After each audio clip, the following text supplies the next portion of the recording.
sitting here, and I am backstage at Carolina Rebellion with Young Guns. Thank you guys so much for joining me. Thank you for having us. So, how are you enjoying your day here in North Carolina? It's been great, hasn't it? It's been very busy. We kind of arrived this morning, went straight on stage. The show was great. So many people, so early on, and we've kind of just been doing press since and meeting some new people, and it's been really fun. So looking forward to seeing some bands later, Deftones, Biscuit, and it's going to be good. And the biggest thing is we've realised that the weather here is exactly like it is at home. Yeah. So we were expecting sunshine and sunbathing and stuff, and it's just like home. So it's cool for us. We're used to it, yeah. You're used to it, yeah. I was going to say, it's supposed to be nice, warm, and sunny here, and it's not. So, after here, what are some of your plans for the rest of this year? Well, we're currently on tour with Bullet and Hellstorm. So we've been on the road for about 2 weeks now. We've got another 4 weeks or so to go. And that's been really, really good. We've done... started off kind of like in Denver, Colorado. We've made it to the West Coast, and then we kind of went all the way down to Florida, up to New York, and so we're around kind of in that area now. So we got 4 more weeks, and then after that we fly back home to the UK. We've got some UK festivals like Download Festival, Isle of Wight.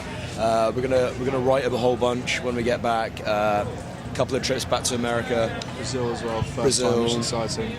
So yeah, the rest of the year we've kind of, other than writing, recording an album, we're going to try and come out to the States towards the end of the year, do another 1 or 2 tours. Because we're so new over here, we're really trying to just push it. And we've basically been on tour here since September, which is kind of crazy, which is great. But so yeah, we've got a lot planned. We're no resting this year. No, you guys are going to be true road warriors, I think. So, it's been my dream to go over to Download. So how would you say that the UK festivals compare to the American festivals so far?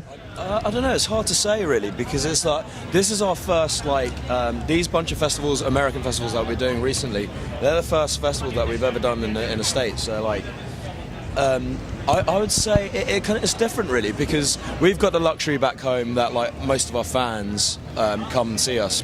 So we've got a kind of I guess a dedicated fan base back home, which is cool. But over here, when we're playing to a brand new fan base, it's actually really cool to see everyone so passionate and so up for it. And that's really cool. We played a festival the other day, and where was it? I think it's in Florida, wasn't it? It's in South Carolina. South Carolina Festival, but I don't know what it's called, but it's cool. I mean, I would say the vast majority of the people didn't know our songs. They probably heard of us, heard of Bones, but it's just the kind of the sheer passion and the fact that they were so up for it was really cool. I definitely think for new bands over here, there's something about people coming down, in the UK, if you're playing at 11 in the morning, to get reaction like that, it's very hard to get that in the UK. The UK is great for us because obviously we've toured there and we've done all the hard work, so obviously we've got a great fan base there now. But for new bands starting out, we've never been treated so well coming over here. Not just the festivals, just all the shows we've done. And so to come over here and to know you can play so early in the morning with so many people coming down early. It was kind of raining this morning, it was cold, and everyone was still jumping. It's crazy. Everyone's up for a good time this morning, and everyone was just loving it. It was great. Loving it. Yeah. They look like they were going nuts from what I saw this morning. And, what is it like? I know what it looks like from my perspective, watching, but what is it like for you being on stage and looking out and seeing that sea of people? It's such a buzz. Not bored of it. No, that's the thing. That's the best thing about it. You don't really get bored of it. No matter how big or small you are, when you're playing to however many thousands of people, it's the best feeling in the world when you're sat there playing, and especially when you play songs and they're singing it back to you, in a place we've never been to before.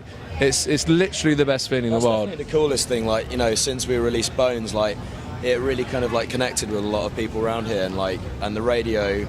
And the fact that we did get that #1 has obviously really helped us kind of spread our name out. And so it is, I know it sounds corny, but to come here as a new band to a place that we've never been to before, and to play Bones, our single, and for people to sing it back to us. And it wasn't just 5 people, there's a lot of people in the crowd singing it back, and that is really cool. Yeah, for sure. So, speaking of Bones, it was also the theme song for WrestleMania. Did I hear that? How did that come about for you guys? It was quite weird. I think our managers were talking to someone who's, works with them, and he was quite keen in quite early stages about us working with him, and obviously it's one of those things.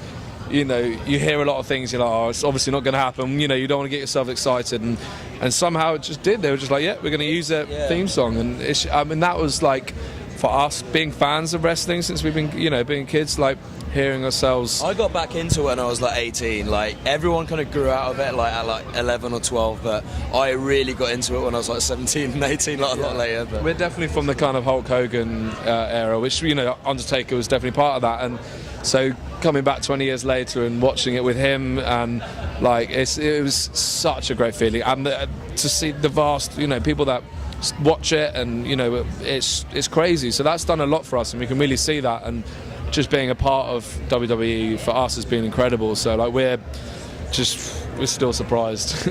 Did you guys get to go, or did you watch it on TV? We didn't get to go, no, because P Diddy stole all of our all the guest spaces, like he literally did. So none of us could go. Even the guys that do some writing for them couldn't go. So TV, paid for it, and then we're just watching it all night. But it's cool. Like we're just so stoked. Like we couldn't actually believe how many times it was played. Like, and to hear it, kind of like you could hear it like being played in a stadium, and like, you know, you kind of imagine that you were there, but you know, just hearing it like 12 times. I wasn't counting, but 12 times. Like, It's gotta be surreal. it was insane. It was great. And we had a lot of friends that had gone, that had bought tickets, so big wrestling fans, and hearing them, you know, excited to hear us in an 80,000. Definitely an venue. experience that like you won't ever forget. You know, No. that was really cool. Great. Well, I want to thank you guys so much for taking a few minutes out to speak with me, and hopefully we will see you again out at Rock on the Range, and definitely be some more news then. Great. Thank you guys. Thank you for having us.